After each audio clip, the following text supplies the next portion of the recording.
నమస్తే, నేను Roja. Welcome to special debate. కొంచెం ఇష్టం, కొంచెం కష్టం. తెలంగాణలో నిరుద్యోగుల పరిస్థితి ఇది. కోటి ఆశలతో కొలువుల కోసం అభ్యర్థులు ఎదురు చూస్తున్నారు. అయితే ఊరించి ఊదరగొట్టినట్టుగా ఉంది రేవంత్ సర్కార్ తీరు. 7,437 పోలీసు ఉద్యోగాల భర్తీకి TSLPRB నోటిఫికేషన్ రిలీజ్ చేసింది. Police, special protection force, fire and emergency, jail విభాగాలకు సంబంధించి 4 నోటిఫికేషన్లు ఇచ్చింది. అయితే ఎన్నో ఏళ్లుగా ఎదురు చూస్తున్న నిరుద్యోగులు ఒక్కసారిగా కంగుతిన్నారు. బారెడు ఖాళీలు, జానెడు భర్తీలపై ఇవాల్టి స్పెషల్ డిబేట్. నోటిఫికేషన్ వచ్చిందని సంబరపడిపోవాలో, పోస్టులు తక్కువగా ఉన్నాయని బాధపడాలో తెలియని పరిస్థితి నిరుద్యోగ అభ్యర్థుల్లో నెలకొంది. తెలంగాణ ఏర్పడినప్పటి నుంచి 2015లో 18,000, 2018లో 18,428 ఉద్యోగాలు, 2022లో 15,644 ఉద్యోగాలను పోలీస్ రిక్రూట్మెంట్ బోర్డు ద్వారా భర్తీ చేసింది కేసీఆర్ సర్కార్. ఇక 2026 ఫిబ్రవరి చివరి నాటికి 17,000కు పైగా ఖాళీగా ఉన్నట్టు పోలీస్ శాఖ రాష్ట్ర ప్రభుత్వానికి నివేదిక ఇచ్చింది. తెలంగాణ పోలీస్ శాఖలో 95,361 పోస్టులు ఉండగా 77,369 మంది ఉద్యోగులు మాత్రమే ఉన్నారు. 17,992 పోస్టులు ఖాళీగా ఉన్నట్టు తెలుస్తోంది. పోలీస్ శాఖలో ఏడాదికి 6,000 నుంచి 7,000 మంది రిటైర్మెంట్ అవుతుండగా భారీగా ఖాళీలు ఏర్పడుతున్నాయి. 7,437 పోలీసు ఉద్యోగాల నోటిఫికేషన్పై నిరుద్యోగులు, ప్రతిపక్షాల నుంచి తీవ్ర విమర్శలు వ్యక్తమవుతున్నాయి. ప్రధానంగా సిలబస్లో దొర్లిన తప్పులు, ఆశించిన దానికంటే తక్కువ ఖాళీలు ఉండటం, వయోపరిమితి సడలింపు డిమాండ్ల చుట్టూ విమర్శలు వ్యక్తమవుతున్నాయి. నోటిఫికేషన్లోనే తప్పులుంటే రేపు పరీక్షా పత్రాల్లో ఇంకెన్ని తప్పులు దొరుకుతాయోనని ఆందోళన చెందుతున్నారు అభ్యర్థులు. అలాగే SI పోస్టులకు గరిష్ట వయోపరిమితిని 38 సంవత్సరాలకు, కానిస్టేబుల్ పోస్టులకు 36 సంవత్సరాలకు పెంచాలని అభ్యర్థులు డిమాండ్ చేస్తున్నారు.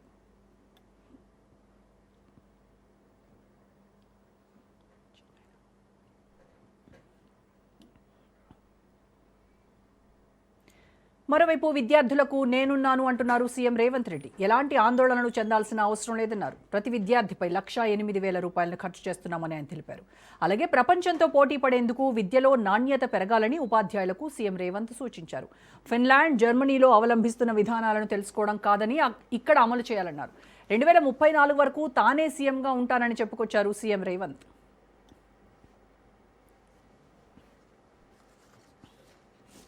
బడ్జెట్ ఖర్చు పెట్టట్లేదా? పెడుతున్నాం. ఈ సంవత్సరం దాదాపుగా 30,000 కోట్లు బడ్జెట్లో 9% విద్య మీద ఖర్చు పెడుతున్నాం. ఈ రోజు మీ ముందర నేను చెప్పదలుచుకున్నా, దాదాపుగా 27,50,000 మంది విద్యార్థులు తెలంగాణ రాష్ట్రంలో చదువుకుంటే ఒక్కొక్క విద్యార్థి మీద 1,08,000 కోట్ల రూపాయలు నా ప్రభుత్వం ఖర్చు పెడుతుంది. ఒక్క విద్యార్థి మీద రాష్ట్ర ప్రభుత్వం పెడుతున్న ఖర్చు 1,08,000 రూపాయలు ఈ రోజు ఖర్చు అవుతుంది. నేను లెక్క తీసిన ఒక్కొక్క విద్యార్థి మీద నా ప్రభుత్వం ఎంత ఖర్చు పెడుతుందని. మరి 1,08,000 రూపాయలు నేను ఖర్చు పెట్టినప్పుడు ఆ పిల్లలకు ఎంత నాణ్యమైన విద్యను అందించాలనో మీరు ఒకసారి ఆలోచన చేయండి. యావరేజ్ 80 నుంచి 90% ప్రైవేట్ స్కూల్స్ ప్రైవేట్ కాలేజెస్కి వెళ్ళే అప్ టు 12th క్లాస్కి వెళ్ళే వాళ్ళకి సంవత్సరానికి 50,000కు మించి ఖర్చు పెడతలేం మనం, వాళ్ళ తల్లిదండ్రులు. కానీ తెలంగాణ రాష్ట్ర ప్రభుత్వం ఒక విద్యార్థి మీద 1,08,000 రూపాయలు ఈరోజు మనం ఖర్చు పెడుతున్నాం. బడ్జెట్ ఖర్చు పెట్టట్లేదా? పెడుతున్నాం. ఈ సంవత్సరం దాదాపుగా 30,000 కోట్లు బడ్జెట్లో 9% విద్య మీద. నీళ్లు, నిధులు, నియామకాలే తెలంగాణ సాధనకు పునాదిరాళ్లు. ప్రత్యేక రాష్ట్ర ఉద్యమంలో ప్రాణాలకు తెగించి యువకులు, నిరుద్యోగులు ముందున్నారు. రాష్ట్రం వస్తే ఉద్యోగ, ఉపాధి అవకాశాలు వస్తాయని ఉద్యమాన్ని పరవళ్లు తొక్కించారు. కానీ తెచ్చుకున్న తెలంగాణలో కొలువుల తండ్లాట తప్పడం లేదు. జాబ్ క్యాలెండర్పై నోరెత్తడం లేదు రేవంత్ ప్రభుత్వం. ఏ ఉద్యోగాల భర్తీ ఎప్పుడు జరుగుతుందో తెలియక నిరుద్యోగ అభ్యర్థులు సతమతమవుతున్నారు. రైట్, దీనికి సంబంధించి ఇవాళ మన డిబేట్లో కూడా డిస్కస్ చేద్దాము. డిబేట్లో పార్టిసిపేట్ చేస్తున్నారు బీజేపీ రాష్ట్ర అధికార ప్రతినిధి డాక్టర్ పుల్లారావు యాదవ్ గారు నాతో పాటు స్టూడియోలో ఉన్నారు. అండ్ జూమ్లో మనతో జాయిన్ అయ్యారు DSFI రాష్ట్ర అధ్యక్షులు వివేక్ గారు. నమస్కారం అండి వివేక్ గారు, పుల్లారావు గారు నమస్కారం. రైట్, వివేక్ గారు ముందుగా మీతో స్టార్ట్ చేద్దాం.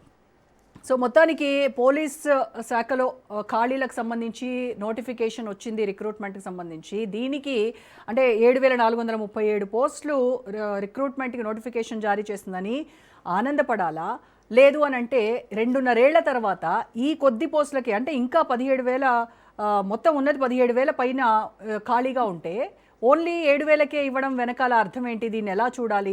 పైగా ఈ ఓన్లీ పోలీస్ శాఖకు సంబంధించే నోటిఫికేషన్లు ఇంత హడావిడిగా ఇప్పుడు తీసుకురావడం వెనక ప్రభుత్వ వ్యూహం ఏంటి అని చాలామంది చాలా రకాలుగా అనుమానాలు వ్యక్తం చేస్తూ ఉన్నారు. ఏం చెప్తారు మీరు? అందరికీ నమస్కారం. అదేవిధంగా సహచరులు డాక్టర్ పుల్లారెడ్డి గారికి కూడా నమస్కారాలు తెలియజేస్తూ, పుల్లారావు. పుల్లారావు గారికి కూడా నమస్కారాలు తెలియజేస్తా ఉన్నా. ఈరోజు మీరు చూసినట్లయితే కేవలం 7,437 పోలీస్ రిక్రూట్మెంట్తో నిన్న నోటిఫికేషన్ వచ్చింది. ఉమ్, గత 20 రోజుల నుంచి 25 రోజుల నుంచి అనేక విధాలుగా పోలీస్ రిక్రూట్మెంట్ అభ్యర్థులు అనేక విధాలుగా దిల్సుఖ్ నగర్ కానివ్వండి, చిక్కడపల్లి కానివ్వండి, లోయర్ ట్యాంక్ బండ్ కానివ్వండి, అశోక్ నగర్ కానివ్వండి, అనేక విధాలుగా వాళ్ళు ఒక నిరసన తెలియజేస్తూ ఉన్నారు. ఏమని నిరసన తెలియజేస్తున్నా అంటే వాళ్ళు 19,000 ఖాళీలు ఉన్నాయి, 19,000 సుమారు ఖాళీలు ఉన్నాయి కాబట్టి దాన్ని పూర్తిగా 19,000తో మీరు నోటిఫికేషన్ రిలీజ్ చేయాలా అని చెప్పి ప్రభుత్వం దానికి వ్యతిరేకంగా సుమారు 7,437 ఉద్యోగాలతో నోటిఫికేషన్ ఇవాళ రిలీజ్ చేయడం జరిగింది. మీరు చూసినట్లయితే ఇంతకు ముందు నోటిఫికేషన్లు ఏవైతే ప్రభుత్వం రిలీజ్ చేసిందో అవన్నీ కూడా 11,000, 15,000, 16,000 చిల్లర సబ్జెక్టు కరెక్షన్ అంత మేరకు వరకు ప్లస్ ఆర్ మైనస్ 1,000 or 2,000 అవి రిలీజ్ చేయడం జరిగింది. అంటే ఆ రాజు ఎప్పుడైతే 2011, 2015, 2018 నోటిఫికేషన్లు ఎప్పుడైతే రిలీజ్ అయినాయో ఆ రోజు మన తెలంగాణ స్థితిగతులు ఏమున్నాయి, ఈ రోజు మన తెలంగాణ స్థితిగతులు ఎలా ఉన్నాయి మీరు ఒకసారి ఆలోచించాల్సిన అవసరం ఉంది. 2011లో ఒకలాగుంది, 2000 ఇన్ఫ్రాస్ట్రక్చర్ మనకి ఎంత మేరకు పెరిగింది, ఇన్ఫ్రాస్ట్రక్చర్ అనేది చాలా విపరీతంగా పెరిగింది తెలంగాణ స్టేట్లో. మీరు చూసినట్లయితే మన ఇప్పుడు కొత్తగా చెప్తున్నటువంటి శాఖ ఏంటంటే ఇవాళ మన దగ్గర ఇన్ఫ్రాస్ట్రక్చర్ లేదు, అంతమందికి మేము ఇస్తే మేము ట్రైనింగ్ ఇవ్వలేదు అని చెప్పి అదొక సాగు చూపుతా ఉన్నారు. నేను అడుగుతా ఉన్నా ఎందుకు ట్రైనింగ్ ఇవ్వలేరు? 2018 కంటే, 2015 కంటే, 2011 కంటే 2026లో మీకు ఏదైతే పూర్తిగా మనం డెవలప్డ్ స్టేట్గా మీరే చెప్పుకుంటా ఉన్నారు కదా, we're standing number 1 in Telangana, we're many ways expanding in Telangana అని చెప్పి. మరి ఇంత ఎక్స్పాండింగ్ తెలంగాణలో ఒక 11,000 నుంచి 15,000 అభ్యర్థులకు మీరు ట్రైనింగ్ ఇవ్వలేని పరిస్థితిలో ఉంటే మరి ఎవరిని మభ్యపెడుతున్నారు మీరు ఇది డెవలప్డ్ తెలంగాణ అని? ఇది సాక్షాత్తు ముఖ్యమంత్రి గారు, నాకు గుర్తుంది 2024లో 445 పోస్టులు డాక్టర్ బాబాసాహెబ్ అంబేద్కర్ భవన్లో వాళ్ళు పోస్టులకి రిక్రూట్మెంట్ ఆర్డర్స్ ఇచ్చినారు. ఆ రోజు చెప్పున్నారు, వాళ్ళు ఏమని చెప్పున్నారు అంటే కడాఖండిగా మేము 15,000 పోస్టులు మేము రిలీజ్ చేస్తూ ఉన్నామని చెప్పి. అది ఇంకా కూడా మీరు పోర్టల్లో చూస్తే ఇంకా కూడా ఆ ప్రెస్ రిలీజ్ ఉంటుంది, ముఖ్యమంత్రి గారు మాట్లాడింది 2024లో. ఆ ముఖ్యమంత్రి గారు స్వయాన మాట్లాడింది మీకు ఫిబ్రవరి మంత్లో అనుకుంటా, సబ్జెక్టు కరెక్షన్. ఆ రోజు మీరు చూసినట్లయితే స్వయాన ముఖ్యమంత్రి గారే చెప్పారు 15,000 పోస్టులు మేము రిలీజ్ చేస్తున్నామని. ఎప్పుడు? 2024లో. ఇవాళ ఏంది 2026. అంటే 2024 నుంచి 2026 వరకు ఎంతమంది రిటైర్ అయినారు పోలీస్ ఇదిలో? మీరు అవన్నీ కూడా చూడాల్సిన అవసరం ఉంటుంది. ఎందుకంటే బ్యాలెన్స్కి ఎప్పుడైనా సరే ఏదైనా చేసేప్పుడు బ్యాలెన్స్ ఉండాలి. ఎంతమంది రిక్రూట్మెంట్ అవుతున్నారు, ఎంతమంది రిటైర్మెంట్ అవుతున్నారు, దానికి తగ్గ పోలీసింగ్ సిస్టమ్ మన దగ్గర ఉన్నదా, దానికి తగ్గట్టు నడుస్తూ ఉన్నదా అన్నదని చెప్పి మనం ముందు పోవాలి. ఎందుకంటే ఇప్పుడు ఎక్కువ మంది పోలీస్ రిక్రూట్మెంట్ ఉంటే ఏమవుతుందంటే ఇప్పుడు ఉన్న పోలీస్ వాళ్ళకి బడెన్ పడదు. ఆ బడెన్ పడకపోవడం వల్ల ఏమవుతుంది, ఎస్ వాళ్ళకి కూడా ఫ్యామిలీ ఉంటుంది, వాళ్ళకి కూడా పర్సనల్ లైఫ్ ఉంటుంది. ఒకే పోలీస్ అతను 14 గంటలు, 16 గంటలు, 18 గంటలు చేయాలంటే కష్టమవుతుంది. సో మన జనాభాకి తగ్గట్టు, మన క్రైమ్ రేట్కి తగ్గట్టు పోలీసింగ్ అని ఉన్నట్లయితే, రిక్రూట్మెంట్ ఉన్నట్లయితే ఇప్పుడున్న పోలీసింగ్ వ్యవస్థకి ఏమాత్రం కూడా బడన్ కాకుండా ఇంకా మెరుగైనటువంటి పాలన ఇచ్చే అవకాశం వాళ్ళకే ఉంటుంది. Yeah right. అలాగే ఇక్కడ ఇప్పుడు ఇచ్చినటువంటి దాంట్లో కూడా బీసీలకు సంబంధించి అన్యాయం జరుగుతుంది అని చెప్పేసి కొంతమంది బీసీ నేతలు మాట్లాడుతూ ఉన్నారు. అంటే 7,437లో బీసీలో ఉన్నటువంటి సంఖ్య చూస్తే 56% పైగా మన రాష్ట్రంలో ఉన్నారు. వాళ్ళకి 3,715 పోస్టులు రావాల్సి ఉంది. కానీ 27% రిజర్వేషన్ మాత్రమే ఇచ్చి 2,008 పోస్టులకే పరిమితం చేశారు. ఇది బీసీలను మోసం చేసినట్టు అవుతుంది అని బీసీ నాయకులు చెప్తున్నారు. వివేక్ గారు, ఖచ్చితంగా ఇప్పుడు ఏదైతే ప్రోటోకాల్ గవర్నమెంట్ ఫాలో కావాలో దాన్ని ఫాలో కాకుండా ముందుకు పోతే ఇదంతా కూడా అనేక కమ్యూనిటీస్ని, ఏ కమ్యూనిటీకి కూడా హ్యాపీనెస్ లేకుండా ఈ రిక్రూట్మెంట్ నోటిఫికేషన్ ఉన్నది. ఒకరికి 27% అని చెప్పి, ఒకరికి 15% అని చెప్పి, ఒకరికి 7% అని చెప్పి, ఈడబ్ల్యూఎస్కి 10% అని చెప్పి, దోస్ ఆర్ ఆల్ ఒక సిస్టమేటిక్గా పోతున్నారు. కాబట్టి వీళ్ళు ఏ మేరకు ఆల్రెడీ నోటిఫికేషన్ ఇచ్చారు, వీళ్ళ ప్రభుత్వం తెలంగాణ అసెంబ్లీలో వీళ్ళు ఏం చేసినారు, ఆ గెజెట్ ఎక్కడ ఫామ్ అయింది, దాని ప్రకారంగా వీళ్ళు బీసీ డిక్లరేషనే మా ఎజెండా అని చెప్పారు కదా. బీసీ డిక్లరేషన్ కామారెడ్డిలో అనౌన్స్ చేశారు. మరి తర్వాత కూడా నెక్స్ట్ వచ్చేటువంటి ఎలక్షన్స్లో కూడా మేము 42% రిజర్వేషన్లు ఇస్తాము అని చెప్పారు. మరి ఆ జనాభాలో సగం ఉన్నటువంటి బీసీలకు ఈ రకంగా తగ్గించుకుంటూ వెళ్తే వాళ్ళ నిష్పత్తి రీత్యా వాళ్ళకి రావాల్సినటువంటి అవకాశాలు తగ్గిపోతాయి కదా. దాన్ని చట్టంగా ఎక్కడ మార్చినారు? దాన్ని చట్టంగా మార్చాల్సిన బాధ్యత కూడా ప్రభుత్వం పైనే ఉంది కదా. ఎగ్జాక్ట్లీ. ఆ చట్టంగా ఎక్కడ మారింది? తెలంగాణలో చట్టం ఏమైనా తీసుకొచ్చిందా?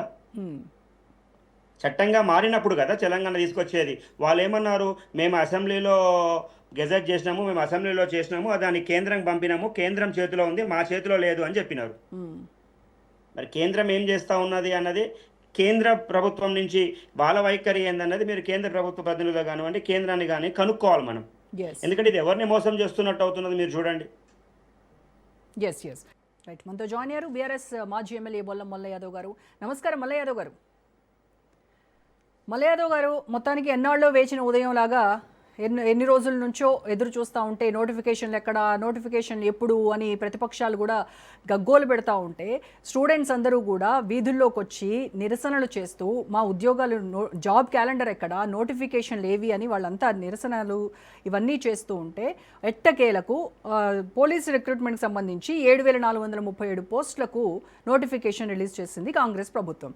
సో ఇప్పుడు నిరుద్యోగులందరూ కూడా అడిగేది ఏంటి అని అంటే మిగతా అవి మరి మొత్తం ఒకటేసారి ఇవ్వాలి కదా. గత ప్రభుత్వాలు ఏవైతే ఇయర్లీ 2015లో 18,000, 2018లో 18,000, 2022లో 15,000 పైగా బీఆర్ఎస్ గవర్నమెంట్ ఏదైతే ఇచ్చిందో ఇప్పుడు కూడా 7,000తో కాదు ఒకటేసారి మొత్తం మిగిలినటువంటి అన్ని పోస్టులకు కూడా నోటిఫికేషన్ రిలీజ్ చేయాలనేది వాళ్ళ ప్రధాన డిమాండ్.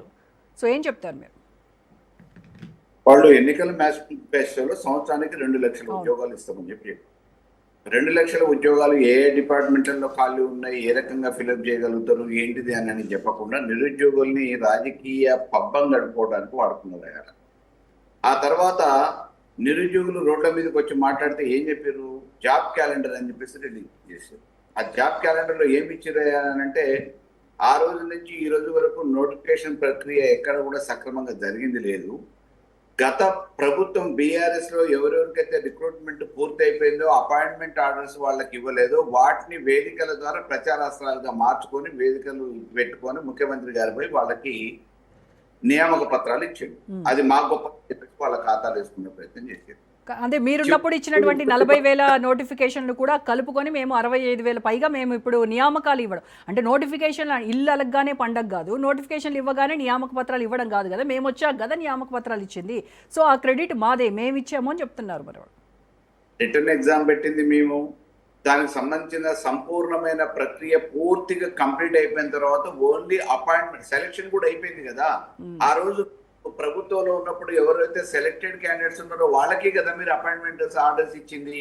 దాని మీద చర్చకి ఎక్కడంటే అక్కడ అసెంబ్లీ లాంటి అసెంబ్లీలో, బయట అంటే బయట వేదిక మీద మాట్లాడదాం, దానికి సంబంధించిన డీటెయిల్స్ అని మేము ఇస్తాం, మీరు కూడా ఇవ్వండి ఉందల్లా. మేమే ఈరోజు మీరు అడావుడిగా 7,000 చిల్లర పోలీస్ డిపార్ట్మెంట్లో ఉద్యోగాల కోసం నోటిఫికేషన్ ఇచ్చారు. ఆ 7,000లో సబ్ ఇన్స్పెక్టర్స్ ఎంతమంది, కానిస్టేబుల్స్ ఎంతమంది, హోమ్ గార్డ్స్ ఎంతమంది, ఏ పొజిషన్లలో ఎంతమంది అనే దాంతో పాటు ఈ రాష్ట్ర జనాభా ఎంత, రిటైర్ అయిన వాళ్ళు ఎంతమంది ఉన్నారు, ఖాళీలు ఉన్నాయి, ఈ జనాభాకు అనుగుణంగా మన ప్రాథమిక సూత్రాల ప్రకారం రాజ్యాంగం నిర్దేశించిన ప్రకారం ఎంతమంది జనాభాకి పోలీసు ఏ స్థాయిలలో ఉండాలి, దానికి అనుగుణంగా ఈ రోజు మీరు లాఠీ చార్జీలు ఏదైతే చేపియాలో నిరుద్యోగులు రోడ్ల మీదకి వచ్చి ధర్నాలు చేస్తుంటే బీఆర్ఎస్ పార్టీ వాళ్ళు ప్రతిపక్షంగా నీళ్ల కోసం కొట్లాడుతుంటే వాళ్ళని అణిచివేయడానికి పోలీసు వ్యవస్థను ఏదైతే ఉపయోగించుకుంటారో ఆ పోలీస్ అన్న సంపూర్ణంగా ఉండటానికన్నా మీరు రిక్రూట్ చేయాలి కదా. మమ్మల్ని ప్రతిపక్షాలని అణిచివేయడానికి మొత్తం అంతా పోలీస్ శాఖ అంతా ఖాళీలన్నీ కూడా ఫిల్ చేసుకుంటే వాళ్ళకే మంచిదంటారు. వాళ్ళకి లాభం కదా. 7,000 మంది అంటే ఎటు ఏ పర్సెంట్ ప్రకారమో అప్పటి నుంచి ఇప్పటి వరకు రిటైర్ అయిన వాళ్ళు ఎంతమంది, సస్పెండ్ అయిన వాళ్ళు ఎంతమంది, విధులలో ఉన్నవాళ్ళు ఎంతమంది, ఏ పోలీస్ స్టేషన్లో తీసుకొని అన్నిటికి సంబంధించి ఒకటేసారి ఈ రాష్ట్ర జనాభా ప్రాతిపదికన రిక్రూట్మెంట్ చేయాల్సిన బాధ్యత ఉన్న ఈ ప్రభుత్వం నామమాత్రంగా చేతులు దులుపుకునే ప్రయత్నం ఎందుకు చేస్తుంది?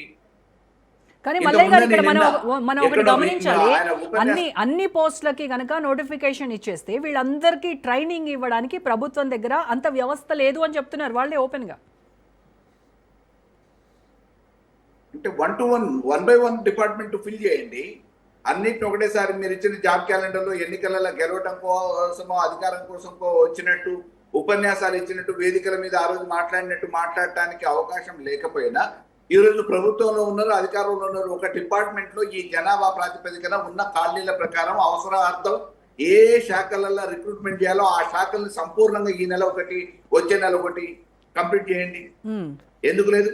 మన దగ్గర మామూలుగా ఇన్ఫ్రాస్ట్రక్చర్ లేదా ఒక జాతీయ పార్టీకి సంబంధించిన నాయకులుగా ప్రతిపక్షంలో ఉన్నప్పుడు గగ్గోలు పెట్టిన మీరు, అధికారంలో రావడానికి అనేక రకమైన హామీలు ఇచ్చిన మీరు ఈ రోజు చేయడానికి లేదని చెప్పేసి చేతులు ఎత్తేస్తే ఎట్లా? అయ్యాల అన్ని వనరులు ఉన్నాయని కదా మీరు 2 లక్షల ఉద్యోగాలు ఇస్తానన్నారు. మేము మేధావులు 100 సంవత్సరాల చరిత్ర కలిగిన పార్టీ, మా దగ్గర అన్ని లెక్కల పత్రాలు ఉన్నాయి, బడ్జెట్ ఉంది, మేము దీన్ని సంసారాన్ని ఈదుకు రాగలుగుతామనే కదా మీరు చెప్పారు.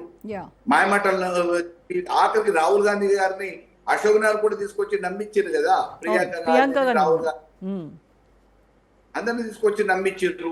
దానికి అనుగుణంగా ఇవాళ నిరుద్యోగులు రోడ్ల మీదకి వస్తే తలకాయలు వాళ్ళు కొడుతున్నారు, ఈ వాళ్ళు కొడుతున్నారు. ఇంత ముందే ఎక్కడో ఉపన్యాసంలో ముఖ్యమంత్రి గారు అంటున్నారు, ఇంజనీరింగ్ కళాశాలల నుంచి ప్రతి సంవత్సరం 150,000 మంది విద్యార్థులు నిరుద్యోగులు బయటకు వస్తున్నారు, వాళ్ళని అప్లికేషన్ ఉద్యోగం కోసం నింపురా అంటే నింపడానికి కూడా చేత కావట్లేదు, వాళ్ళకి క్రిమినల్ వేస్ట్ చెప్తా ఉన్నాడు. క్రిమినల్ వేస్ట్ ఇంతకంటే దుర్మార్గం ఇంకోటి ఏమన్నా ఉంటుందా అండి? ఈ వ్యవస్థని కాపాడాల్సిన వ్యక్తి, రాజ్యాంగ పదవిలో ఉన్న వ్యక్తి, నిరుద్యోగుల గురించి నేను హక్కున చేసుకుంటా, ఉద్యోగాలు ఇస్తా, ఈ రాష్ట్రాన్ని ముందుకు తీసుకుపోతా, నిరుద్యోగులతోని ఉద్యోగ భద్రత ఇస్తా అని చెప్పిన వ్యక్తి ఈ రోజు చదువుకుంటున్న విద్యార్థుల్ని, ఇంజనీరింగ్ కాలేజీని నువ్వు అటువంటి సక్రమైన చదువు చెప్పడానికి కావాల్సిన ప్రణాళిక చేయి, ఇంజనీరింగ్ విద్యా విధానంలో మార్పులు తీసుకురా, అకాడమిషియన్స్ ని మార్చు. కానీ విద్యార్థుల్ని పట్టుకొని నువ్వు క్రిమినల్స్ వేస్ట్ అని చెప్పేసి పరిగణిస్తున్నావు అంటే నీ పరిజ్ఞానం ఏంది, నీ విజ్ఞానం ఏంది, మైండ్ ఉందా లేకపోతే చెడిపోయిందా? ఒకసారి ఆయన ఆత్మ పరిశీలన చేసుకోవాలి. ముఖ్యమంత్రి హోదాలో మాట్లాడటం ఈ ప్రజల్ని ముఖ్యమంత్రి హోదా నిందించేటట్టు, లేకపోతే మల్లయ్య గారు ముఖ్యమంత్రి హోదా ప్లస్ విద్యాశాఖ మంత్రి హోదాలో కూడా ఆయన ఈ వ్యాఖ్యలు చేశారు. ఇక అన్నిటికంటే మించిన ముఖ్యమంత్రి హోదాలో ఉన్న తర్వాత ఈ శాఖలు ఏమున్నా కానీ అంటే విద్యాశాఖ మంత్రిగా ఆయన మీద చాలా విమర్శలు వస్తూ ఉన్నాయి. విద్యాశాఖని మొత్తాన్ని ప్రక్షాళన చేయాలనేటువంటి ఇది కూడా నడుస్తూ ఉంటే ఆయన ఒక విద్యాశాఖ మంత్రిగా నేను రోజు తిట్లు తింటున్నాను, విద్యాశాఖ మంత్రిగా నేను ఎందుకు రాజీనామా చేయాలి? మీరందరూ డిమాండ్ చేస్తున్నారు కదా ఆయన రాజీనామా చేయాలని చెప్పి. ఎందుకు రాజీనామా చేయాలి? నేను ఈ విద్యా వ్యవస్థ కోసం నేను ఎంతో కష్టపడుతున్నాను, నేను రోజు తిట్లు తింటున్నాను అని చెప్పేసి ఆయన చాలా ఆవేదనగా మాట్లాడారు. వారు అధికారంలోకి వచ్చిన తర్వాత 3 అకాడమిక్ ఇయర్స్ స్టార్ట్ అయింది. ఈ 3 అకాడమిక్ ఇయర్స్లలో విద్యా విధానంలో మార్పు ఏమొచ్చింది? డ్రాప్ అవుట్స్ అయినాయి, పాఠశాలలు మూసేస్తా అని చెప్పిండు విద్యాశాఖ మంత్రిగా. మరి నామ్స్ ప్రకారము ఆడ విద్యార్థులు ఉన్నా లేకపోయినా పాఠశాలలు పెట్టి విద్యార్థులను చేర్పించి అక్షరాస్యత పెంచాలి, ఎడ్యుకేట్ చేయాలని చెప్పేసి ఒకవైపు మనకు రాజ్యాంగం, ప్రజాస్వామ్యం చెప్తా ఉంటే ఆయన ఉన్న స్కూళ్ళను మూసేస్తా అని చెప్పేసి అన్నట్టు 4,000 స్కూళ్ళు మూసేయడానికి జీవోలను పాస్ చేస్తాడు. గురుకుల పాఠశాలల్లో కనీసం పురుగులన్న తిని చచ్చిపోతా ఉంటే కనీసం పట్టించుకున్న నాదుడు లేడు, యూనిఫామ్లు లేవు, కాంటిజెన్సీ లేదు. అనేక రకమైన అస్తవ్యస్తంగా విద్యా వ్యవస్థను తయారు చేసిన గనుడు నేటి ముఖ్యమంత్రి రేవంత్ రెడ్డి గారు. మళ్ళీ ఇంటిగ్రేటెడ్ స్కూల్స్ అని టెండర్స్, కాంట్రాక్టర్ల దగ్గర టెండర్లు కట్టి మేము బిల్డింగ్లు కడుతున్నాం అని అంటున్నాం, కానీ ఉన్న బిల్డింగ్లలో చదువు చెప్పడానికి ఉపాధ్యాయుల కొరత ఉంది, విద్యార్థుల కొరత ఉంది, దాని గురించి ఆలోచించట్లేదు. ఇంతకంటే దుర్మార్గం ఇంకోటి ఏమో. కానీ ఆయనేమో నేను నర్సరీ, ఎల్కేజీ, యూకేజీ ఇవన్నీ నేను ప్రమోట్ చేశాను అని చెప్తున్నారు, వాటిని ఇంట్రడ్యూస్ చేశాను. నర్సరీ నుంచి 12th గ్రేడ్ వరకు నేను బ్రేక్ఫాస్ట్ ఇచ్చి వాళ్ళకి ఇంత ఇది చేస్తూ ఉన్నాను, అందుకోసం నన్ను తొలగించాలా, అందుకోసం నేను రాజీనామా చేయాలా అని అడుగుతున్నారు. ఇంత బాగా పర్ఫామ్ చేస్తూ ఉంటే విద్యాశాఖ నుంచి నన్ను ఎందుకు తొలగించాలని అడుగుతున్నారు ప్రతిపక్షం. ఇప్పుడు ఆయన గొప్పలు చెప్పుకొని నేను చేసినా అని చెప్పేసి రాత్రి ఊహించుకొని చేసేసినా అని చెప్పేసి వేదికల మీదకి పొద్దున వచ్చి ఉపన్యాసాలు ఇస్తే ఎట్లా? మేము అనేది విద్యా విధానంలో ఈరోజు వచ్చిన మార్పు ఏంది, మీరు ఏం తీసుకురాగలిగారు, ఎటువంటి పరిస్థితులలో ఈరోజు విద్యా వ్యవస్థ ఉంది, ఉన్న వాటిని కాపాడుకుంటూ కొత్త విధానాలను తీసుకురండి, మేమేం కాదనట్లే, స్వాగతిస్తాం. విధానాన్ని కుప్పకూలుస్తున్నారు కదా. ఉన్న విద్యా విధానం గురుకుల పాఠశాలలలో ఈ రోజు తల్లిదండ్రులు పిల్లల్ని ఉంచాలనంటే భయపడే పరిస్థితికి వచ్చారు. గవర్నమెంట్ స్కూళ్ళల్లో మామూలుగా సరైన టీచర్లు లేరు, రిక్రూట్మెంట్ లేదు, అక్కడ విద్యా విధానం సరిగ్గా జరగట్లేదు. హాస్టళ్లలో ఉండే పిల్లలకి సకాలంలో పుస్తకాలు ఇవ్వట్లేదు, దుప్పట్లు ఇవ్వలేదు, తిండి పెట్టట్లేదు, పురుగులు అన్నందిని ఏడ చచ్చిపోతాడో ఏమని చెప్పేసి తల్లిదండ్రులు ఆందోళన చెందే పరిస్థితికి వచ్చింది. గురుకుల పాఠశాలలో వీరి 3 సంవత్సరాల కాలంలో ఎంతమంది విద్యార్థులు విషారానికి గురయ్యారు, ఎంతమంది కలుషిత నీరు తాగి హాస్పిటల్ పాలయ్యారు, పాములు గారి ఇబ్బంది పడ్డారు. ఇవన్నీ మామూలుగా ఒకసారి గమనంలోకి తీసుకుంటే ఈ రోజు విద్యా విధానాన్ని కుప్పగూల్చి కార్పొరేట్ వ్యవస్థకి నారాయణకి చైతన్య కుప్పచెప్పడానికి ఆయన పరోక్షంగా వారి గురువు గారికి రుణం తీర్చుకోవడానికి ప్రయత్నం చేస్తున్నాడు. కానీ మల్లయ్య గారు మీరు అలా మాట్లాడుతున్నారు, ఆయనేమో టీచర్స్ని వాళ్ళ ఎడ్యుకేషన్ సిస్టంలో అప్గ్రేడ్ అవ్వడం కోసము విదేశీ స్టడీ టూర్లకే ఎవ్రీ ఇయర్ ఒక 10 to 15 మెంబర్స్ని పంపిస్తానని చెప్తున్నారు కదా. జర్మన్ భాష నేర్చుకొని జర్మన్ భాష చెప్పమని అంటున్నాడు. జర్మన్లో మామూలుగా దేశ విదేశాలలో రాణించాలంటే జర్మన్ భాష నేర్చుకోండి, జర్మన్ భాష మా పంతులు చెప్తారు అని అంటున్నారు. ఉన్న వాటికి విధానాన్నే కొనసాగించడానికి చేతనవ్వట్లేదు. ఈ రోజు దాన్నే కొనసాగించట్లేదు. కొత్త విధానాల పేరు మీద ఉన్న వ్యవస్థని నిర్వీర్యం చేసే ప్రయత్నాలలో ఈ రోజు ముఖ్యమంత్రి గారు ఉన్నాడు. అది ముమ్మాటికి వాస్తవం. ఫీజు రియంబర్స్మెంట్ లేదు, స్కాలర్షిప్లు లేవు, నాణ్యమైన తిండి లేదు, చదువుకునే విద్యార్థులకు వంట మనుషులు మామూలుగా మధ్యాహ్న భోజనం పెట్టేటోళ్ళకి వంట సరుకులకి డబ్బులు ఇవ్వట్లేదు, వంట వండిన వాళ్ళకి జీతాలు లేవు. ఇటువంటి దుర్భరమైన పరిస్థితులలో పాలిస్తున్న ముఖ్యమంత్రి గారు ఒకసారి ఈ విద్యార్థి లోకం కోసం, నిరుద్యోగ లోకం కోసం ఆలోచించాలి. ఎంతసేపు మైక్ దొరకంగానే ఉపన్యాసాలు ఇచ్చి మైకులు బాగొట్టేటట్టు గతంలో ఇచ్చిన హామీలు మాదిరిగానే ఇప్పుడు కూడా మేము అన్ని అధికారంలో రావడానికి చేస్తామన్నారు. ఇవాళ వచ్చిన తర్వాత మేము చేసేసినామని చెప్పి చెప్తా ఉన్నాం. ఇవాళ విద్యా వ్యవస్థను నిర్వీర్యం చేసారు, వ్యవసాయ రంగాన్ని నిర్వీర్యం చేసారు, అన్ని వ్యవస్థల్ని నిర్వీర్యం చేసిన మహాఘనత రేవంత్ రెడ్డి గారికి దక్కింది. రైట్ మల్లయ్య గారు. రైట్, ఇక బీజేపీ నాయకులు పుల్లారావు యాదవ్ గారితో మాట్లాడదాం. సో పుల్లారావు గారు, సో తెలంగాణలో మొత్తానికి నోటిఫికేషన్లు స్టార్ట్ అయిపోయినాయి. సో 7,437 పోలీసు శాఖకు సంబంధించినటువంటి ఉద్యోగాలకు నోటిఫికేషన్ రిలీజ్ అయింది. సో దీనికి నిరుద్యోగులు ఏం చెప్తున్నారు అని అంటే 2.5 ఏళ్ల కాలం గడిచిపోయింది, ఇప్పుడు 7,437 పోస్టులు రిలీజ్ చేస్తే మిగతా అవి ఎప్పుడు రిలీజ్ చేస్తారు, అలాగే రాష్ట్రంలో మీరు ఇచ్చినటువంటి హామీ ఏంటి, 2 లక్షల ఉద్యోగాలు కదా అని వాళ్ళు అడుగుతూ ఉన్నారు. సో ఇందాక రామచంద్రరావు గారు మాట్లాడారు, సంవత్సరానికి 2 లక్షల ఉద్యోగాల హామీ అనేది తుంగలో దొక్కేసింది, మోసం చేస్తుంది గవర్నమెంట్ అని చెప్పేసి చెప్తున్నారు. అలా అడుగుతున్నప్పుడు ఖచ్చితంగా కేంద్రం వైపు చూస్తారు మొత్తం అన్ని పార్టీలు కూడా. కేంద్రం ఇచ్చినటువంటి 2 కోట్ల ఉద్యోగాల హామీ ఏమైంది అని అడిగేటువంటి ప్రశ్న కూడా వస్తుంది. సో మీరు ఎలా బ్యాలెన్స్ చేస్తూ చెప్తారు దీనికి? నేను ఏమంటానంటే తెలంగాణ రాష్ట్ర ఏర్పాటే నీళ్లు నిధులు నియామకాలు. ఆ రోజు తెలంగాణ అంటే ఉస్మానియా యూనివర్సిటీలో ఉండి విద్యార్థి ఉద్యమకారుడు ఉన్నటువంటి నేను కూడా ఆ రోజు తెలంగాణ ఉద్యమంలో పాల్గొన్నా. ఆనాటి విద్యార్థి లోకం మొత్తం కూడా తెలంగాణ రాష్ట్రం కావాలన్న ఏకైక నినాదం ఏంటంటే తెలంగాణ రాష్ట్రం వస్తే మాకు ఉద్యోగాలు వస్తాయని ఒకే ఒక నినాదం. తెలంగాణ రాష్ట్రం వచ్చిన తర్వాత గత 10 సంవత్సరాల్లో కేసీఆర్ గారు నోటిఫికేషన్ లేకుండా విద్యార్థి లోకాన్ని మొత్తం కూడా తొంగలో దొక్కి వారిని ఎటువంటి వారికి ఉద్యోగాలు ఇవ్వకుండా ఏమి లేకుండా ఉన్నందుకు ఆ సపరేషన్ నుంచి గురైనటువంటి విద్యార్థి లోకం మొత్తం ఎట్టి పరిస్థితుల్లో కేసీఆర్ లాంటి నియంత ఈ రాష్ట్రంలో ఉండొద్దని చెప్పేసి కదా తెలంగాణ రాష్ట్రంలో ఉన్నటువంటి నిరుద్యోగ యువత మొత్తం కూడా ఆ రోజు కేసీఆర్ని ఓడించడం కోసం కంకణం కట్టుకొని ఆయన ఫామ్ హౌస్ పంపించారు. తెలంగాణ రాష్ట్రంలో కాంగ్రెసే ఇచ్చింది, తెలంగాణ రాష్ట్రం ఇచ్చింది, కాంగ్రెస్ వస్తేనే నిరుద్యోగులకు మంచి జరిగిద్దని చెప్పేసి రేవంత్ రెడ్డి గారు ఆ రోజు పిసిసి అధ్యక్షుడు ఉన్న రేవంత్ రెడ్డి గారు కూడా మాటలు కూడా నిరుద్యోగ యువత నమ్మరేమని చెప్పేసి ఆ పార్టీ జాతీయ నాయకుడిగా ఉన్నటువంటి జాతీయ పార్టీగా పెద్ద నాయకుడు ఎవరైతే ఉన్నారో రాహుల్ గాంధీ గారిని, వారి యొక్క సోదరి ప్రియాంక గాంధీ గారిని తెలంగాణ రాష్ట్ర గడ్డ మీద తీసుకొచ్చి ప్రతి ఒక్క దగ్గర మేము తెలంగాణ రాష్ట్రంలో అధికారంలోకి వస్తే 2 లక్షల ఉద్యోగాలు ఇస్తాము, తర్వాత జాబ్ నోటిఫికేషన్ ఇస్తాము మేనిఫెస్టోలో పెట్టి మేము ఆ దేవుళ్ళ మీద ఒట్టు ఈ దేవుళ్ళ మీద ఒట్టు అని చెప్పేసి తెలంగాణలో ఉన్న అన్ని దేవుళ్ళ మీద ఒట్లేశారు.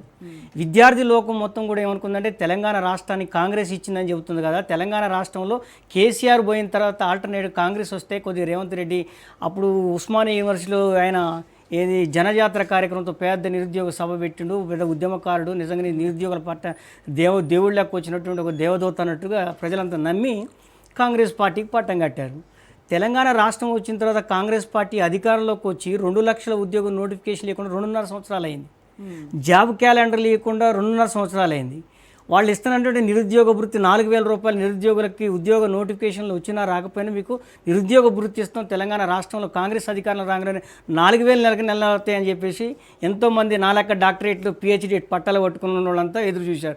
కనీసం 4,000 పింఛన్ వస్తుంది అనుకున్నాను, అది రాలా. ఇలా మహిళలు విద్యార్థినులు స్కూల్కి పోతే స్కూటీలు ఇస్తానని చెప్పారు, ఇలా స్కూటీలు కూడా లేవు. అంటే మీరు ఇచ్చినటువంటి హామీ నిలుపుకోవడంలో కాంగ్రెస్ పార్టీ పూర్తిగా విఫలమైంది.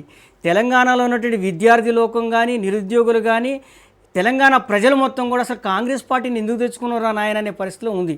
ఇక రేవంత్ రెడ్డి గారు నేను ఎంత కష్టపడుతున్నా నన్ను ఎందుకు తీసేయాలనుకుంటున్నారు అంట. నేను ఒక్కటే విషయం అడుగుతున్నా రేవంత్ రెడ్డి గారిని, నిజంగా మీకు ధనాన్ని సంపాదించుకోవటంలో లేకపోతే సెటిల్మెంట్ చేయటంలో లేకపోతే 4th సిటీ పేరుతో పేదల భూములు లాక్కోవటంలో ఉన్నంత ఇంట్రెస్ట్ ఆ పేద ప్రజల యొక్క బిడ్డలు ఇవాళ ఎస్ఐ కానిస్టేబుల్ లేదా గ్రూప్ 1 గ్రూప్ 2 అన్ని రకాల ఉద్యోగ నోటిఫికేషన్ల కోసం గత 10 సంవత్సరాల నుంచి వెయిట్ చేసినటువంటి విద్యార్థులు వాళ్ళ ఏజ్ కూడా సహకరించక ఏజ్ కూడా అయిపోయింది.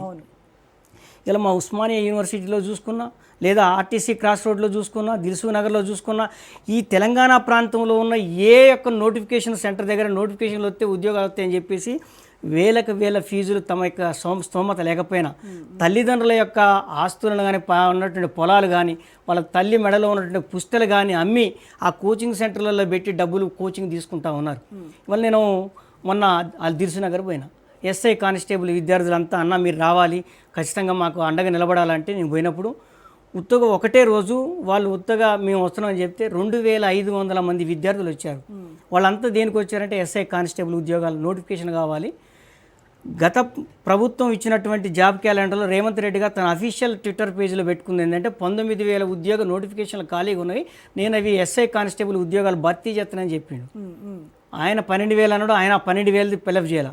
తర్వాత డీజీపీ గారు స్వయంగా 19,000 ఖాళీలు ఉన్నాయి ఫిలప్ చేస్తామని చెప్పిండు పోయినసారి డీజీపీ, అది ఫిలప్ చేయలేదు. ఈరోజు ఎంత ఇచ్చిండు 7,300 చిల్లర నోటిఫికేషన్లు ఇచ్చిండు. అంటే మీరు ఏం చేయాలనుకుంటున్నారు? ఈ తెలంగాణ ప్రాంతంలో 30 లక్షల పైచిలుగ్గా ఎస్ఐ కానిస్టేబుల్ కోసం నోటిఫికేషన్ వస్తే మాకు ఉద్యోగాలు వస్తాయని చెప్పినటువంటి యువతకు మీరు ఏం మెసేజ్ చేయాలనుకుంటున్నారు? అంటే ఇక తెలంగాణ రాష్ట్రాన్ని నిరుద్యోగుల కేంద్రంగా చేయాలనుకుంటున్నారా? ఈ రాష్ట్రంలోని నిరుద్యోగులకు మీరు భరోసా గెలిపించలేకపోతే ఈ నిరుద్యోగులంతా ఏం కావాలి? ఓకే, ఇంతగానో మాట్లాడుతున్నారు కదా పుల్లారావు గారు, మీరు తెలంగాణ గురించి, యువత గురించి, నిరుద్యోగుల గురించి, వాళ్ళ తల్లిదండ్రుల గురించి వాళ్ళు పడేటువంటి ఆవేదనని చాలా బాగా అర్థం చేసుకొని మీరు చెప్పారు. మరి కేంద్ర ప్రభుత్వం ఇచ్చినటువంటి హామీ ఏమైంది? 2 కోట్ల ఉద్యోగాలు ఏమైపోయినాయి? 15 లక్షలు నల్లధనాన్ని తీసుకొచ్చేసి ఒక్కొక్కళ్ళ అకౌంట్లలో వేసేసి అందరినీ కూడా లాక్పతి చేస్తామని చెప్పారు కదా. వీళ్ళకి ఎప్పుడు కూడా ఇక్కడ డైవర్షన్ పాలిటిక్స్ ఏంటంటే తెలంగాణ రాష్ట్రం forget about BRS railway recruitment బోర్డులో ఎన్ని ఉద్యోగాలు ఎన్ని ఇచ్చారని మీకు తెలియదా? ఇలా ఎన్నిసార్లు ఇచ్చారు? ఇవాళ తెలంగాణ ప్రాంతంగా దేశం మొత్తం కూడా ప్రపంచ దేశంలో పోటీ పడే స్థాయికి భారతదేశం దేశపోయింది వాళ్ళ నరేంద్ర మోడీ గారు. ఇవాళ నరేంద్ర మోడీ గారు అభివృద్ధి ఫలాలను చూసే కదా వీళ్ళంతా ఇంత ఘనంగా చెప్తున్నారు. మా దేశం మా రాష్ట్రం అభివృద్ధి చెంది, మా రాష్ట్రం అభివృద్ధి చెంది, మేము ఏఐ టెక్నాలజీతో ప్రపంచంతో పోటీ పడుతున్న రేవంత్ రెడ్డి గారు చెబుతున్నాడు కదా. ఇవాళ రేవంత్ రెడ్డి గారిని నేను అడుగుతున్న ఒకటే విషయం, నువ్వు దేశ ఎజెండాని పెట్టుకొని ఈ రాష్ట్రంలో అధికారంలోకి వచ్చినవా లేకపోతే రాష్ట్ర ఎజెండాని పెట్టుకుని అధికారంలోకి వచ్చినా? ఒక్క నిమిషం చెప్పమనంటే నేను తర్వాత దానికి సమాధానం చెబుతాను. వాళ్ళు వచ్చింది ఈ రాష్ట్రంలో ఉన్న నిరుద్యోగులకు హామీ ఇస్తానని చెప్పి అధికారంలోకి వచ్చారు, అవునా కాదా? ఈ రాష్ట్రంలో ఉన్నటువంటి నిరుద్యోగులకే మేము అండగా ఉంటాం, మీకు జాబ్ క్యాలెండర్ ఇస్తాం, 2 లక్షల ఉద్యోగాల నోటిఫికేషన్లు ఇస్తామని చెప్పి ఎస్ఐ కానిస్టేబుల్లలో 20,000 ఉద్యోగాల నోటిఫికేషన్ ఇస్తామని చెప్పి అధికారంలోకి వచ్చారు వీళ్ళు. వాళ్ళు కేంద్రం గురించి మాట్లాడతారు, ఉట్టికెక్కన ఉన్నప్పుడు స్వర్గానికి ఎక్కుతారా? ఈ రాష్ట్రంలో ఉన్న నిరుద్యోగులు నాలంటే నిరుద్యోగుల కేంద్రాన్ని ప్రశ్నించే రోజు ఖచ్చితంగా ప్రశ్నించండి. నేను అడుగుతున్నా, కేంద్రాన్ని ప్రశ్నించే రోజు ఖచ్చితంగా కేంద్రం ఈ రోజు ఈ రాష్ట్రంలో సమస్య ఉన్నప్పుడు కేంద్రంలో సమస్యను ఎవరు పరిష్కరించాలి? రాష్ట్ర ముఖ్యమంత్రి పరిష్కరించాలా లేకపోతే జాతీయ పార్టీ పరిష్కరించిందా? మేడం, స్వర్గం నుంచి దేవుడు ఆశీర్వదిస్తేనే భూమి మీద మనుషులు బతుకుతారు మేడం. పుల్లారావు గారు ఆలోచన చేసుకొని మాట్లాడాలి. ఎస్, మనతో బోయ నగేష్ గారు జాయిన్ అయ్యారు, కాంగ్రెస్ నాయకులు. నమస్కారం అండి నగేష్ గారు. నమస్కారం మేడం. సో నగేష్ గారు, 20,000 ఖాళీలు అన్నీ కూడా ఒకటేసారి నోటిఫికేషన్ ఇస్తాము అని చెప్పి మేనిఫెస్టోలో పెట్టి 2 లక్షల ఉద్యోగాలు ఖచ్చితంగా సంవత్సరానికి అని చెప్పి అధికారంలోకి వచ్చినటువంటి కాంగ్రెస్ పార్టీ ఇవాళ నిరుద్యోగ యువత అంతా రోడ్ల మీదకి వచ్చి నానా గొడవ చేసి మా ఉద్యోగాలు ఎక్కడా అని అడుగుతూ ఉంటే 20,000లో ఉన్నటువంటి 7,437 పోస్టులకు మాత్రమే మీరు నోటిఫికేషన్ రిలీజ్ చేశారంట. మరి మిగతా వాటి సంగతి ఎక్కడా, మిగతా హామీల సంగతి ఎక్కడా అని ఇవాళ నిరుద్యోగ యువత మిమ్మల్ని క్వశ్చన్ చేస్తూ ఉంది. మేడం ఈ రోజే యువత ఏదో కాంగ్రెస్ ప్రభుత్వం వచ్చిన తర్వాత కాదు, గతంలో కూడా 10 సంవత్సరాలు యువత నిరుద్యోగులు, అదేవిధంగా నిరుపేద కుటుంబానికి సంబంధించిన సభ్యులందరూ కూడా, అదే విధంగా విద్యార్థులందరూ కూడా రోడ్ ఎక్కడం జరిగింది. 30 నెలల్లో ఏదో అయిపోయినట్టు, ఏదో జరిగిపోయినట్టు, ఏదో అబాండాలేసుడు కాంగ్రెస్ పార్టీని ఈ రోజు మాట్లాడుతున్న మా మిత్రులందరూ కూడా గతంలో ఏం జరిగింది అనేది తెలుసుకొని మాట్లాడితే బాగుంటది. గతం బాగలేదనగా భవిష్యత్తు విత్తమని చెప్పే కదా అని అధికారం ఇచ్చింది. ఈ 2.5 సంవత్సరాలు రేవంత్ రెడ్డి గారు ఈ రోజు కూడా నేను చెబుతాను, అబ్దుల్లాపూర్ పిఎస్ లో ఇప్పటికి కూడా ఎస్ఐ కానిస్టేబుల్ కోసం ఉద్యమం చేస్తున్నటువంటి విద్యార్థులు అరెస్ట్ చేసి ఈ రోజు ఇలా పోలీస్ స్టేషన్ లోనే ఉన్నారు. ఆ విద్యార్థులకు ఎవరు సమాధానం చెబుతారు? చెప్పండి నాగేష్. మీరు బీజేపీ మత్తులో ఉన్నారు పుల్లారావు గారు. ఒకటి నేను నేను ఏమంటున్నా, బీజేపీ మత్తులో ఒక నిరుద్యోగుడిగా ఆవేదన చెంది ఈ రోజు నిరుద్యోగులు పడుతున్న కష్టాలు చూసి ఉస్మానియా యూనివర్సిటీ విద్యార్థి నాయకుడిగా ఉన్నాడు కాబట్టి చెప్తున్నా. నేను పార్టీ పరంగా చెప్పట్లా, గుర్తుపెట్టుకోండి. ఇలా భారతీయ జనతా పార్టీకి మేము డిమాండ్ చేస్తా ఉన్నాం. మీరు ఇచ్చినటువంటి ఎన్నికల మేనిఫెస్టోలు ఇచ్చినటువంటి 2 లక్షల ఉద్యోగ నోటిఫికేషన్లు ఎప్పుడు ఇస్తారు? జాబ్ క్యాలెండర్ వేయలేని పరిస్థితుల్లో ఈ రాష్ట్ర ముఖ్యమంత్రి ఉన్నాడు. దానికి సమాధానం చెప్పండి. ఇవాళ ఎస్ఐ కానిస్టేబుల్ ఉద్యోగాలలో భర్తీలలో ఖాళీలు ఉన్నాయని చెప్పి ఆ నోటిఫికేషన్ కోసం మాట్లాడండి. ఈ రోజు మిమ్మల్ని అందరినీ కాపాడుకునే ఒక నిరుద్యోగులుగా మీరు ఏదైతే బాధపడుతున్నారో, మిమ్మల్ని కాపాడుకునే దమ్ము ధైర్యం కాంగ్రెస్ పార్టీకి, గౌరవ ముఖ్యమంత్రి వర్యులు రేవంత్ రెడ్డి గారికి ఉంది. ఏది ఎండ్రిని దాగమని చెప్పింది మీ ముఖ్యమంత్రి, బాయిలో దూకమని చెప్పింది మీ ముఖ్యమంత్రి. దానికి ఏం సమాధానం నిరుద్యోగులకు అడుగుతున్నారు? ఇలా ప్రజలు మొత్తం కూడా, విద్యార్థి లోకం మొత్తం కూడా ఎండ్రిని తాగి సావండి, లేకపోతే బాయిలో దూకి సావండి, నేను ఇచ్చే పోస్టులు ఇంతే, మీరు ఏం చేసుకుంటారు చేసుకోపని ఛాలెంజ్ చేసిండు.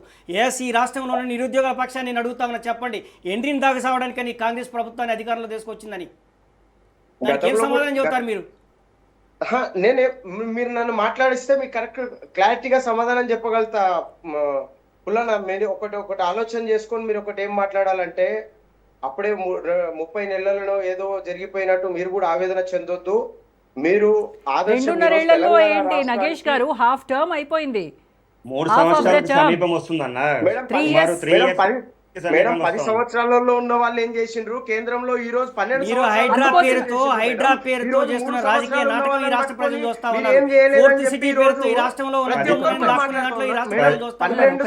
వాటి మీద ఉన్న ప్రేమ నిరుద్యోగుల పట్ల ఎందుకు లేదని చెప్పి అడుగుతా ఉన్నాం. దానికి సమాధానం గతంలో చెప్పాలి. 10 సంవత్సరాలు ఉన్న బీఆర్ఎస్ ప్రభుత్వం ఏం చేసింది? ఈ రోజు బీఆర్ఎస్ సభ్యులు, గతంలో శాసనసభ్యులుగా ఉండే మా బొల్లం మల్లన్న యాదవ్ గారు కూడా మేము ఒకటే చెప్తా ఉన్నాము, గతంలో ఏదైతే బీఆర్ఎస్ అవలంబించిన స్కీములు, అదే విధంగా గతంలో ఏదైతే ఇబ్బందికి గురైందో ఈ రోజు అదే ఇబ్బందులలో కాంగ్రెస్ పార్టీ ఖచ్చితంగా, ఆ రోజు బీఆర్ఎస్ ఖచ్చితంగా ఉద్యోగులని నిరుద్యోగులను 40 లక్షల మంది విద్యార్థులకి ఫీజు రియంబర్స్మెంట్ లేక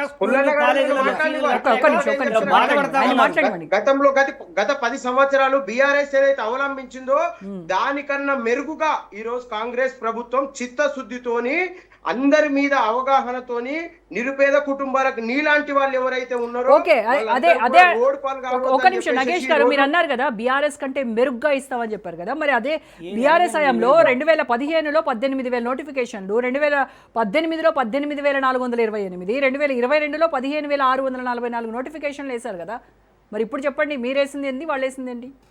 మేడం నేను ఒకటే చెప్తా ఉన్నా, మా ప్రభుత్వం వచ్చిన తర్వాత ప్రతి ఒక్క నిరుపేద కుటుంబానికి సంబంధించిన విషయంలో ఉండొచ్చు, విద్యార్థుల విషయంలో ఉండొచ్చు, చిత్తశుద్ధితోని ఏదైతే ఎక్కడ చిత్తశుద్ధి కనిపిస్తోందండి? నేను ఇప్పుడు అడిగాను కదా, నేను మీకు లెక్కలతో సహా చెప్పాను కదా. 11,000, 18,000, 16,000 బీఆర్ఎస్ హయాంలో వచ్చేటువంటి చిత్తశుద్ధ, లేకపోతే ఎక్కడ మెరుగైన పాలన, మెరుగైన అంతకంటే మించి ఇస్తున్నాం మీరని చెప్తున్నారు కదా.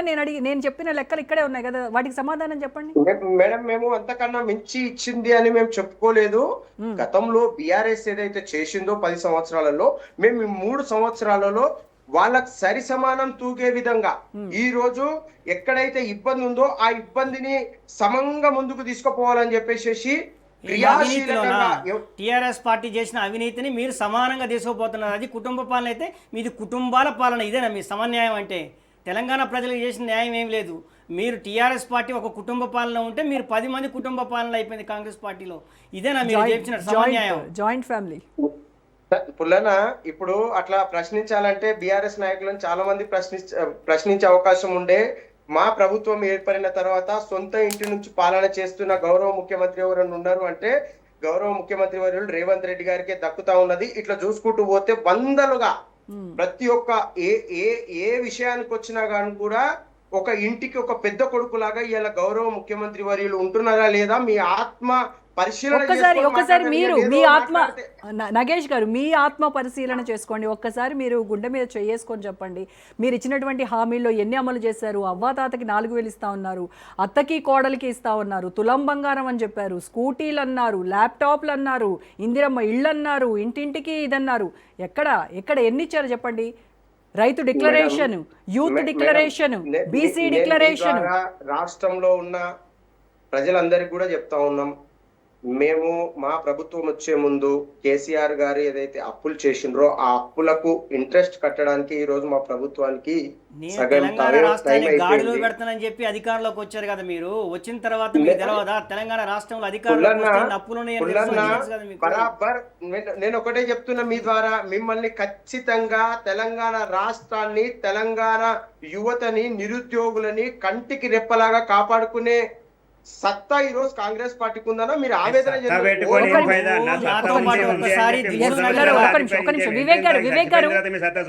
వివేక్ గారు మీ దగ్గర ఏంటి పవర్ పోయిందా?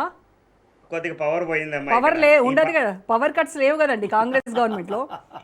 ఇప్పుడు సాక్షాత్తు నేను మీతో మాట్లాడుతుంటేనే 2 సార్లు అయింది. ఈ సమయం కూడా దొరికింది మేడం. అయ్యయ్యో అలా నేను అది కోయిన్సైడ్ అయింది. వాతావరణాన్ని కూడా చూడండి మేడం, కోయిన్సైడ్ అయింది. దానికి ఉదాహరణ వాతావరణం దాదాపు 3 రోజుల నుంచి మేడం హైదరాబాద్ పరిస్థితి ఏ విధంగా ఉందని చూడండి. వాతావరణం కరెక్ట్ లేక ఏదో ఇబ్బంది, టెక్నికల్ ఇబ్బందిగా పోతే కూడా అది కూడా కాంగ్రెస్ పార్టీకి ఇట్లనే ఉంది. మీరు ఈ రోజు మాట్లాడే ఇక్కడెక్కడో టెక్నికల్ ఇబ్బందో లేకపోతే ఏ ఇబ్బందో కాదు. Let B confine to the topic. ఇవాళ మనం మాట్లాడుకుంటా ఉన్నాం అన్ఎంప్లాయ్మెంట్ గురించి. అన్ఎంప్లాయ్మెంట్ ప్రభుత్వం కాంగ్రెస్ చెప్పిందా లేదా? 2 లక్షల ఉద్యోగాలు ఇస్తామని చెప్పి చెప్పిందా లేదా? ఆ రోజు ముఖ్యమంత్రి గారు 30 లక్షల మంది మీరు నిరుద్యోగులు ఉన్నారు, మీరు ఒక ఓటు, మీ అమ్మ ఒక ఓటు, మీ నాయన ఒక ఓటు వేస్తే నాకు 90 లక్షల ఓట్లు వస్తాయి. నాకు 90 లక్షల ఓట్లు వచ్చినట్లయితే దాదాపు 90 మంది ఎమ్మెల్యేలు ఉంటాం, మేము ప్రభుత్వం ఫామ్ అవుతాం, మేము 2 లక్షల ఉద్యోగాలు మీకు సంవత్సర కాలంలో ఇస్తామని చెప్పి ముఖ్యమంత్రి గారు నెట్వర్క్ కూడా మేడం ఈ రోజుకి ఏం అయిపోలేదు. వివేక్ గారికి కూడా మీ ద్వారా తెలియజేయండి, మేము ఇంకా ఉండేది దాదాపు ఇంకొక 7 సంవత్సరాలు మా పాలన 34 దాకా మేము అందులో 34 దాకా మేము ఉంటాము ఖచ్చితంగా.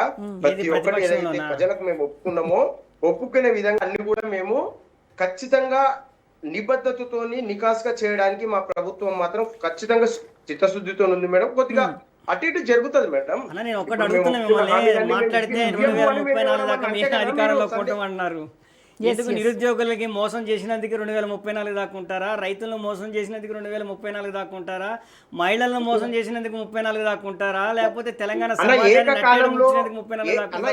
దీంతో క్లారిటీ చెప్పండి అన్న, ఎందుకు 34 దాకా చూస్తారు మిమ్మల్ని తెలంగాణ ప్రజలు? ఏదన్నా ఉంది అంటే అది కాంగ్రెస్ ప్రభుత్వం గౌరవ ముఖ్యమంత్రి వర్యులకే చెందుతుంది. అసలు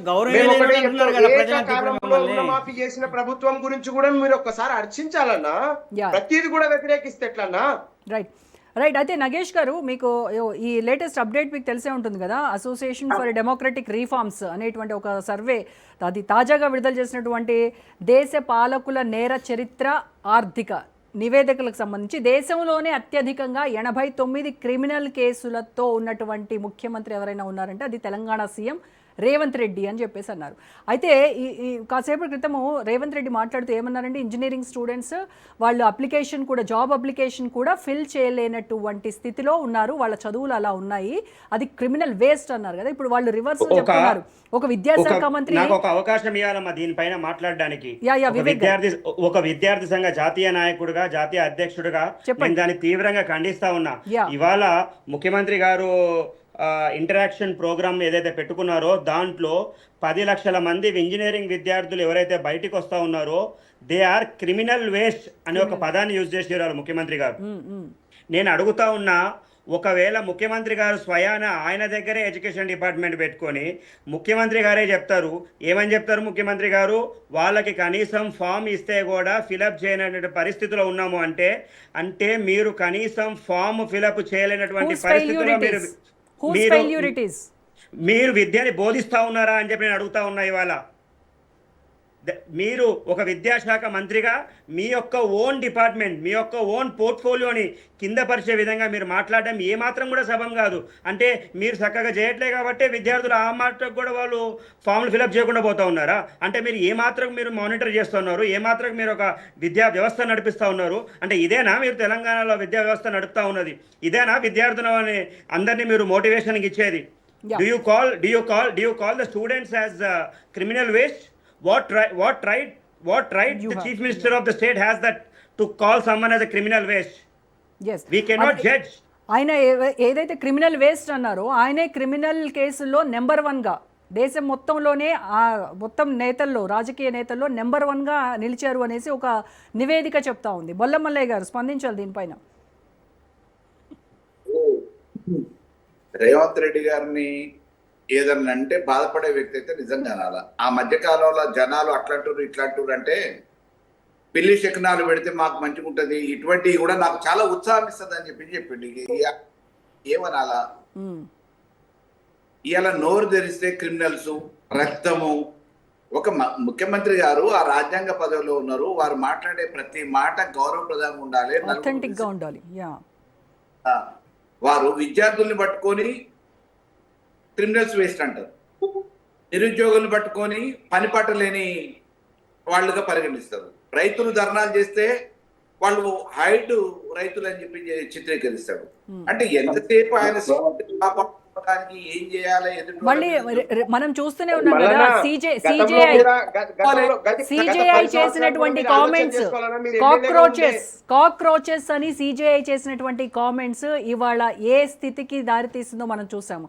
ఒక పార్టీ సిజేపీ, అది ఓకే సోషల్ మీడియా వేదికగా పుట్టినటువంటి పార్టీ అయినా ఎంత రాద్ధాంతం చేసింది, ఎంత మొత్తానికి విద్యాశాఖ మంత్రి రాజీనామా చేసేంత వరకు తీసుకెళ్ళింది వాళ్ళ ప్రొటెస్ట్లు. సో ఎవరైనా సరే మాట్లాడేటప్పుడు ఆ పదాలని చాలా ఎంతోమందికి ఇన్స్పిరేషన్గా ఉండాలి తప్ప ఈ రకంగా క్రిమినల్ వేస్ట్ అని విద్యార్థులను ఉద్దేశించి మాట్లాడడాన్ని మీరు సమర్థిస్తారా నాగేష్ గారు? మేడం, ఒకటేమంటున్నంటే మా ముఖ్యమంత్రి వర్యులు చాలా చిన్న కుటుంబం నుంచి వచ్చిండు. సరే, ఆ ప్రోగ్రామ్ మాత్రం నేను చూడలేదు. చెప్తా ఉన్నారు కాబట్టి నేను ఒకటే చెప్తా ఉన్నా. విషయం ఏంటంటే నిరుపేద కుటుంబం నుంచి వచ్చిన సభ్యులుగా ఆయనకు అన్ని. మేడం, నేను ఒకటి చెప్తా ఉన్నా, మళ్ళా నిరుపేద కుటుంబానికి సంబంధించిన వ్యక్తిగా ఆయన బహుశా నీ పిల్లలు ఉంటారు, నా పిల్లలు ఉంటారు, ఎవరైనా కానీ ఏ కోణంలో అనాల్సి వచ్చిందో ఏమొచ్చిందో సరే అన్నడా లేదా అనేది కూడా నాకు పర్ఫెక్ట్ గా తెలియదు. ఆ విషయం మీరు చెప్తా ఉన్నారు. సరే, ఒకవేళ చేయండి, నేను వినిపిస్తా. మీరు మాట్లాడుతుండండి, నేను తెప్పిస్తాను. నేను వినిపిస్తాను మేడం, ఆల్రెడీ రెడీగా ఉందా? ఓకే. తీసుకొని వస్తారు మీరు ఆ పిల్లలకి అప్లికేషన్ ఇచ్చి వాళ్ళ ఉద్యోగం కోసం అప్లికేషన్ ఫిల్అప్ చేయమని నేను కాదు, మీరు టీచర్లకు మీకే చెప్తున్నారు. మీరు వాళ్ళని పిలిచి ఇంజనీరింగ్ సర్టిఫికేట్ తీసుకొని వచ్చి మీరు చదువు చెప్తున్న ఊర్లో ఉన్న పిల్లల్ని పిలిపించి టైం పేపర్ ఇచ్చి ఒక జాబ్ కోసం అప్లికేషన్ ఫిల్అప్ చేయమని ఉంటుంది. వినిపించిందా నాగేష్ భాయ్? ఇప్పుడు నేనేమంటున్నా మళ్ళా ఏ కోణంలో అన్న విషయంలో సరే, ఇప్పుడు మీరు ఈ మధ్యన కూడా ఏఐ ద్వారా కూడా చాలా వరకు వస్తున్నాయి. నేను అది క్లారిటీ